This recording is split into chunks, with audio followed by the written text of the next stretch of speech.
نور ته هغه مخامخ کېدی نشي، ډېره زیاته ګرمي کېږي.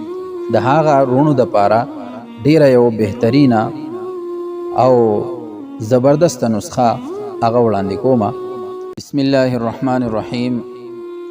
دا نن نسخه د هغه مریضانو دپاره چې کومه مریضان هغه د معدې ګرمایشي، د مثانې ګرمایشي، د چا د خپو لاسو تلیس وځي، یا د معدې هر قسم هغه د ګرمایش مسئله، د جګر هغه ګرمایشي. بعضې خلکو باندې په دې ګرمۍ کې هغه مطلب دا دی چې زیړی راځي، قسمه قسمه بیماری د ګرمایش د وجې نه هغه باندې راځي، یا په دې بدن باندې هغه دانې راخیږي، هغه د ګرمۍ دانې، د ګرمایش دانې، نور ته هغه مخامخ کېدی نشي، ډېره زیاته ګرمي کېږي. د هغه رونو دپاره ډېره یو بهترینه او زبردسته نسخه هغه وړاندې کومه. نسخه د ځان سره یاد وساتئ او تاسو پې ټرای وکئ. انشاءالله تعالی ریزلټ هغه به تاسو مخې ته راشي. واپس ما ته بیا ووایئ که چا ریزلټ ښه ومونده ما ته خامخا ووایئ. نسخه دا ده چې ګوند کتیره دا یو څیز دی، ډېر بهترین شی دی، او د دې مزاج چې دی نو دا هغه یخ دی. تاسو به داسې کار وکئ چې دا به راواخلئ د یو پنساري، د یو حکیم هغه د دکان نه، د هغه د کلینیک نه 2 چمچې هغه به په اوبو کې واچوئ، خو په داسې لوښي کې واچوئ چې هغه لوښی لږ غټ وي، ځکه چې هغه راپړسیږي.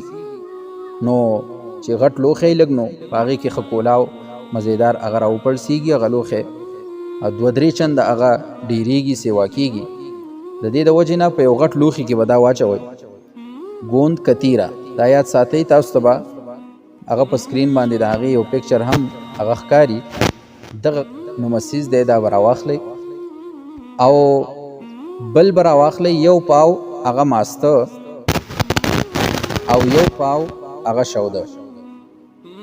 1 پاو ماسته به راواخلئ، 1 پاو به پی راواخلئ، شوده به راواخلئ او په جوسر کې به یې واچوئ. خو یاد ساتئ چې ګوند کتیره تاسو راواخلئ نو دا به د ماښام نه د شپې نه په اوبو کې واچوئ په لوښي کې، او سهار به بیا په چمچ باندې په یو څه باندې هغه راواخلئ او د دې پیو د مستو سره هغه جوسر ته واچوئ، او 1 چمچ نیم هغه به ورته تاسو چینی واچوئ، د ذایقې دپاره به ورته هغه چینی هم واچوئ. دا به په جوسر باندې ښکلي مکس کوئ، په جوسر باندې به ووهئ، یو بهترین هغه جوس به تیار شي.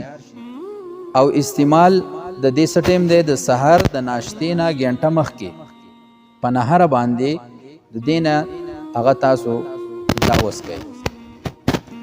په هفته کې 3 ورځې، صرف 3 ورځې دا عمل جاري لږ وساتئ. هغه مریضان